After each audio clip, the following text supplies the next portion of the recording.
大家好，我是丽姐，欢迎大家来听相亲故事，感谢大家的订阅。今天要讲的故事真是太精彩啦！一个深圳超模和台湾农夫的跨海姻缘，简直是让人大开眼界。别看现在两岸交流这么频繁，可是在婚恋观念上，咱们还是有不少差异的。今天这个故事就很好的体现了这一点，希望能给大家带来一些启发。话说，有一位叫安娜的女孩子，今年31岁，是个资深的时装模特，身高176厘米，气质优雅，是个欧美混血儿，那颜值啊，简直是让人过目难忘。这样的条件，在我们红娘行业里，那可是顶级的优质女嘉宾了。可是天有不测风云，人有旦夕祸福。安娜小时候竟然被人贩子拐卖到了国外，那段经历太可怕了。不过幸运的是，她后来被一家模特公司相中，开始了自己的模特生涯。丽姐，我真的太累了。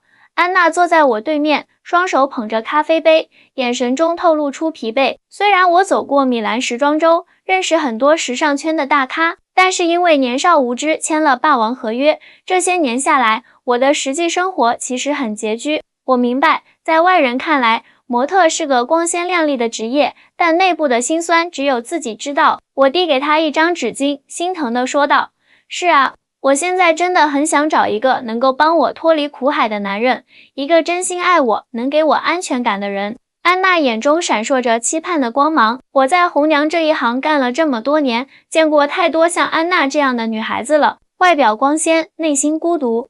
这样的女孩子往往对伴侣的要求特别高，毕竟她们自己条件优越，接触的圈子也都是精英阶层。那你对另一半有什么具体要求吗？我问道。我希望他至少是个企业家或者高管吧，年收入不低于100万，最好有房有车，身高178厘米以上，年龄比我大5到10岁左右，有责任心，对我好。安娜不假思索地回答道。我听完后不禁笑了。哎呀，这么具体啊，看来你想得很清楚吗？那当然啦，丽姐，你要知道，我这个年龄在模特圈已经算是高龄了，再不找到合适的人，我都要变成剩女了。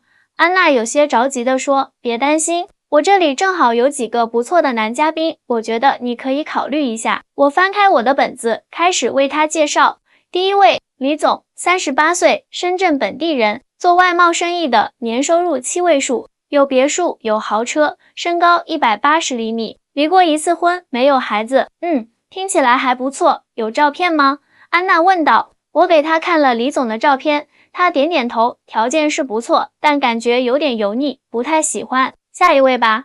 好的，第二位，王医生，36岁，北京人，在深圳3甲医院当主任医师，年收入也有60-70万，身高182厘米，未婚，家里有2套房。医生啊，工作太忙了吧，我希望对方能有时间陪我。安娜有些犹豫，那你看这位如何？陈先生，40岁，台湾人，在台湾有自己的农场，听说技术很先进，收入也不错，身高179厘米，离异带一女儿，女儿跟前妻生活。农夫。安娜的表情立刻变了。丽姐，你是在开玩笑吗？我堂堂一个国际模特，竟然要配一个种田的，这也太离谱了吧。我看她一脸嫌弃的样子，忍不住笑了。哎呀，你这观念也太落后啦。台湾的农业可是非常发达的，一点都不比那些所谓的高大上行业差。尤其是陈先生的农场，主要种植有机蔬果，还做农业休闲观光，年收入可观得很。真的假的？一个农民能有多少收入啊？安娜显然不太相信，现在啊不比从前了，尤其是台湾的农业，人家早就不是咱们印象中那种面朝黄土背朝天的传统农业了，人家是科技农业、精致农业。我试图给她解释台湾农业的实际情况。安娜撇撇嘴，丽姐，别忽悠我了，种田能有多高科技啊？还是算了吧，我对乡下生活完全不感兴趣。那好吧，我不勉强你，不过我建议你可以先见一面，多了解一下再做决定。我知道像安娜这样的女孩，如果不亲眼所见，是很难改变固有观念的。经过我的连番劝说，安娜终于勉强同意和陈先生见一面。毕竟她也30好几了，相亲这么多次都没遇到合适的，也不妨多认识一下不同类型的人。1周后，我们约在深圳一家高档咖啡厅见面。当陈先生推门而入时，安娜明显愣了一下。只见陈先生穿着简单大方的休闲装，皮肤微黑但很健康，整个人给人一种阳光朴实的感觉。你好，我是陈明辉，很高兴认识你。陈先生微笑着伸出手。你好，我是安娜。安娜礼貌性地和他握了手，但眼神中还是藏不住的审视。我们点好咖啡后，陈先生开始介绍自己的情况。我在台湾苗栗县有一个农场，主要种植有机蔬果和花卉，还开发了农业观光项目。陈先生说道。对了，我带了一些我农场的产品，你们可以尝尝。说着，他从包里拿出几盒精美包装的水果和花茶，包装上印着明辉有机农场的 logo， 看起来非常精致高端。哇，这包装也太好看了吧！我忍不住赞叹道。安娜看了看这些产品，表情有些惊讶。这真的是你农场生产的吗？包装很专业啊。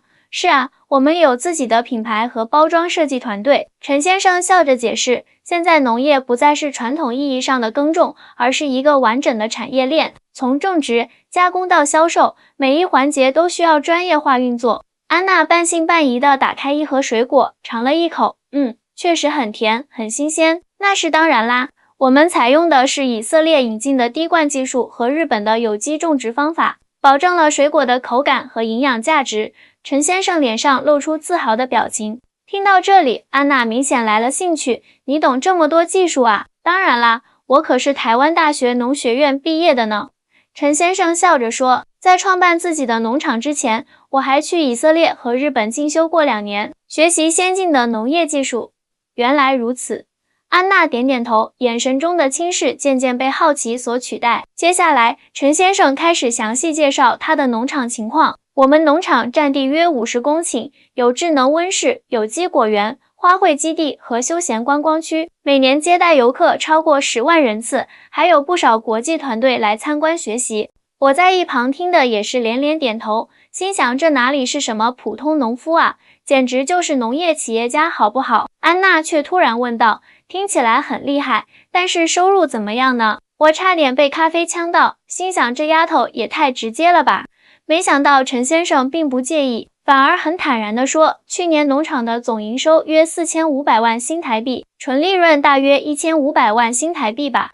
我赶紧在心里换算了一下，4500万新台币，差不多是1000万人民币左右，纯利润也有300多万，这收入可比那些所谓的企业高管还要高啊！安娜显然也被这个数字震惊到了，眼睛瞪得大大的。啊，这么多！这还不包括我们的品牌授权收入和农业咨询服务收入。陈先生补充道，事实上，现代农业是一个非常有前景的行业，尤其是在有机食品和休闲农业方面，市场需求越来越大。安娜此时的表情简直就是当场傻眼，我心里暗笑，果然是眼见为实啊。不过，做农业并不仅仅是为了赚钱。陈先生的语气变得严肃起来，我更看重的是能够提供健康的食物，保护环境，传承农业文化，这些都是金钱买不到的价值。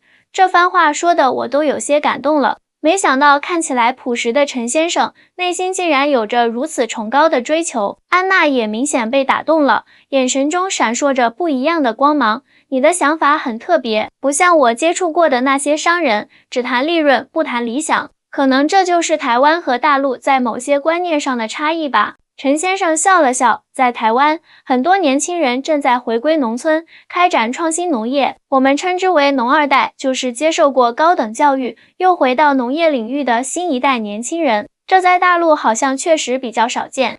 我点点头。大陆的年轻人，尤其是高学历的年轻人，大多数还是往大城市跑，很少有愿意回农村发展的。其实两岸的差异，很大程度上源于发展阶段和社会观念的不同。陈先生分析到，台湾经历了工业化、都市化后，许多人开始反思，意识到农业、自然和传统文化的重要性，而大陆可能还处在追求城市化、现代化的阶段。安娜若有所思地点点头，确实如此。在我们的观念里，农村和农业往往与落后、贫穷联系在一起。没想到今天见到你，完全颠覆了我的认知。哈哈，那我算是成功完成了认知重构的任务了。陈先生开心地笑道。看到他们聊得如此投机，我心里乐开了花。这两个人，一个是曾经走过国际 T 台的模特，一个是台湾的新农业代表，看似八竿子打不着的两个人，竟然能找到共同语言，这不正说明缘分的奇妙吗？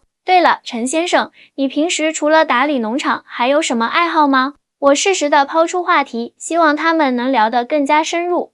我喜欢旅行、摄影和品茶。陈先生回答道，农闲时，我经常会去世界各地的农业产区参观学习，顺便旅游。真巧，我也很喜欢旅行和摄影。安娜兴奋地说，因为工作关系，我去过很多国家，但都是走马观花，从来没有深入了解过当地的风土人情。那下次你可以试试深度旅行。陈先生建议道，比如去意大利的托斯卡纳，不仅可以欣赏美丽的田园风光，还能体验当地的葡萄酒庄和橄榄农场，听起来很棒。安娜眼睛一亮，我在米兰工作的时候，就很喜欢意大利的乡村风光，只是一直没有机会好好游览。看着他们越聊越投机，我心里暗暗为自己的红娘功力点赞。这对组合虽然看似奇葩，但似乎有不错的化学反应啊。那个，如果你有兴趣的话，欢迎来我的农场做客。陈先生有些腼腆地邀请道，台湾的乡村风光和人文气息与大陆还是有很大不同的，你可以来体验一下我们的农家乐和采摘活动。安娜略微思考了一下，竟然点头答应了。好啊，正好我下个月有假期，可以去台湾走走。就这样，在我的见证下，这对奇妙的组合约定了下次在台湾见面的时间。丽姐，谢谢你的介绍。临走时，安娜悄悄对我说，没想到这次相亲竟然认识了这么特别的一个人。虽然他是农夫，但和我想象中完全不一样。哈哈，我就说吧，现在的农业早已不是传统意义上的农业了，尤其是在台湾，农业可是朝阳产业呢。我得意地说道。不过，我还是有点担心。安娜皱了皱眉，我们的生活方式和环境差异这么大，真的能在一起吗？缘分这东西，谁说得准呢？我拍拍她的肩膀，先交朋友，多了解了解，顺其自然就好。安娜点点头，脸上露出了期待的笑容。1个月后，安娜如约飞到了台湾。当她踏上这片土地时，内心充满了好奇和期待。哇，这里的空气也太好了吧！一下飞机，安娜就被台湾清新的空气所吸引。陈明辉早早就在机场等候，看到安娜的身影，他热情地挥手打招呼：“安娜，这边。”明辉，你好。安娜微笑着向他走去，两人见面明显比第一次见面时自然多了。坐了那么久的飞机，你一定累了吧？我们先去吃点东西，然后再去农场。陈明辉接过安娜的行李，体贴地说道。好啊，我正好想尝尝台湾的美食呢。安娜兴奋地说。陈明辉带安娜来到一家当地有名的小吃店，点了牛肉面、卤肉饭、珍珠奶茶等台湾特色美食，这也太好吃了吧！安娜尝了一口卤肉饭，眼睛都亮了，比我在大陆吃的台湾料理正宗多了。那当然啦，陈明辉笑道，等到了农场，你还能尝到更道地的客家菜呢。我妈妈的手艺可是方圆10里有名的。你妈妈？安娜惊讶地问，你和父母住在一起吗？是啊，在台湾，尤其是农村地区，很多家庭都是几代同堂的。陈明辉解释道，我父母年纪大了，我希望能多陪陪他们，而且他们在农场也能帮忙照看一些事务。安娜若有所思地点点头。在大陆的大城市里，年轻人大多追求独立生活，很少和父母住在一起，这又是一个两岸生活方式的差异。吃完饭后，陈明辉开车带安娜前往位于苗栗的农场。一路上，安娜被窗外的美景所吸引，青山、绿水、梯田、果园，构成了一幅美丽的乡村画卷。这里的环境真好，安娜感叹道，没有城市的喧嚣和污染，难怪你愿意留在这里发展。是啊，这里的一山一水都承载着我的童年记忆。陈明辉眼中充满了感情。当年我去台北上大学时，就下定决心毕业后一定要回来，把家乡建设得更好。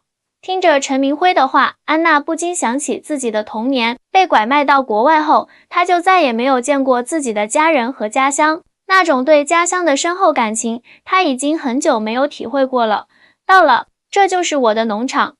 陈明辉的声音打断了安娜的思绪。安娜顺着他指的方向望去，眼前的景象让她惊叹不已。只见一片郁郁葱葱的田园中间，坐落着一栋融合了现代与传统风格的建筑群。周围是整齐划一的果园和温室，还有一条清澈的小溪绕场而过。这也太美了吧，简直像世外桃源。安娜由衷的赞叹。哈哈，谢谢夸奖。陈明辉笑着说，我们先去主屋，我给你安排好了客房，你可以先休息一下。进入主屋，安娜看到一位慈祥的老太太正在客厅等候。妈，这是我朋友安娜，从深圳来的。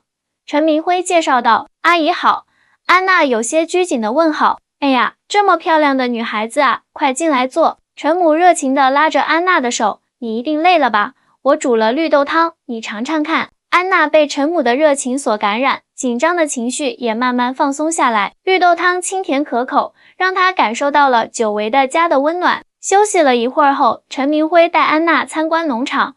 首先是智能温室区，这是我们的蔬菜种植区，采用了以色列的滴灌技术和荷兰的智能控温系统。陈明辉专业地解释道，通过电脑控制，可以实现全年稳定生产，不受季节和天气影响。安娜看着眼前宽阔明亮的温室，里面整齐排列着各种绿色蔬菜，工人们正有条不紊地进行着采收和包装工作。这场景与她想象中的农田完全不同，这简直就是一个科技工厂啊！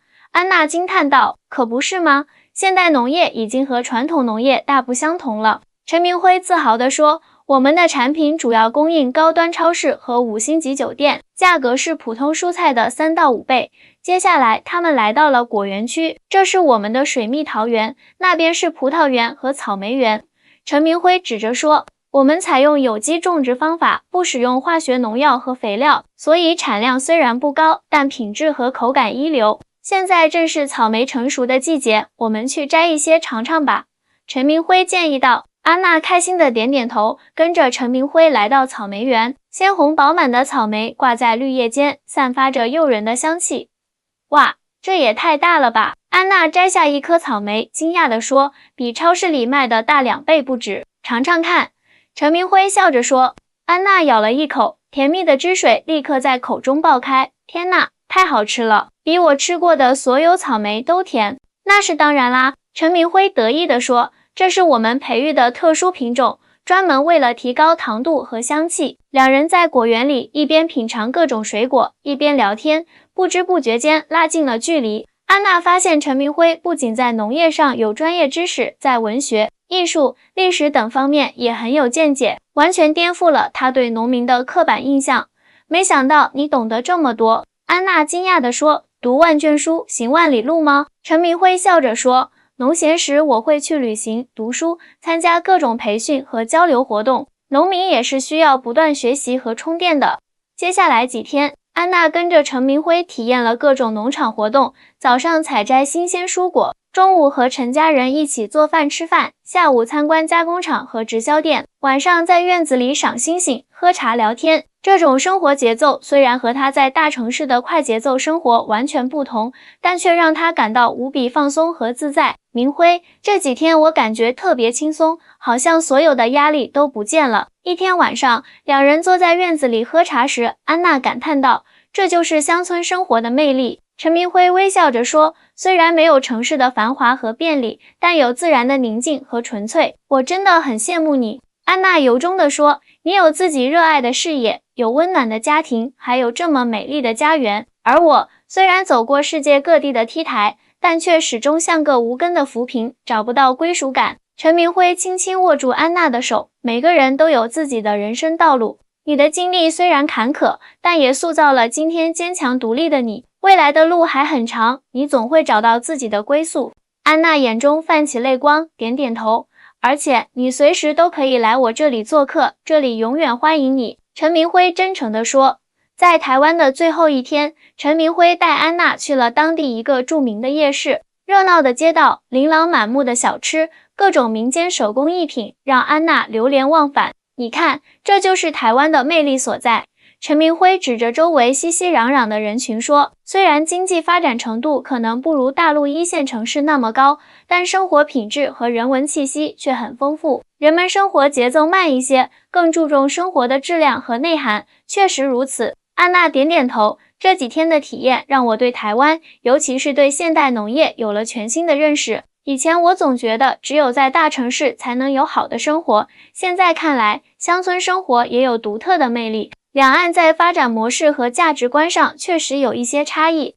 陈明辉分析到，大陆更注重快速发展和现代化，而台湾经过几十年的发展后，开始更加注重环境保护、文化传承和生活品质。但这些差异恰恰可以互相借鉴和学习。说得太对了。安娜赞同地说，正是这些差异让我们的交流变得更有意义。第二天，陈明辉开车送安娜去机场。这次台湾之行真的让我受益匪浅。临别时，安娜真诚地说，谢谢你的热情款待。不客气，很高兴认识你。陈明辉微笑着说，希望你以后有机会再来。一定会的。安娜肯定地点点头，然后鼓起勇气问道，明辉，我是说，我们能继续保持联系吗？当然。陈明辉眼中闪烁着喜悦的光芒，我很期待能和你有更多的交流。就这样，两人约定保持联系，共同探索这段跨海情缘的可能性。回到深圳后，安娜立刻来找我分享她的台湾之行。丽姐，你绝对想不到我在台湾的所见所闻。安娜兴奋地说，那简直颠覆了我对农业和乡村生活的所有认知。哎呀，我就知道你会有新发现。我笑着说，怎么样？陈先生是不是完全不符合你对农民的刻板印象？太不一样了。安娜激动地说，他的农场科技感十足，管理有序，产品高端，简直就是一个农业帝国。而且他本人博学多才，气质儒雅，完全是知识分子的风范。那你们，我好奇地问，我们决定继续保持联系，看看未来的发展。安娜脸上泛起一丝红晕，虽然我们的生活环境和方式差异很大，但我觉得我们在价值观上很契合。他尊重自然，热爱生活，孝顺父母，这些都是我很欣赏的品质。太好了，我为他高兴。其实啊，婚姻不仅仅是两个人的结合，更是两种文化、两种生活方式的融合。两岸婚姻虽然面临的挑战更多，但也有更多的可能性和精彩。是啊，我现在才明白，真正的幸福不在于对方的职业和收入，而在于彼此的理解、尊重和共同成长。安娜感慨道。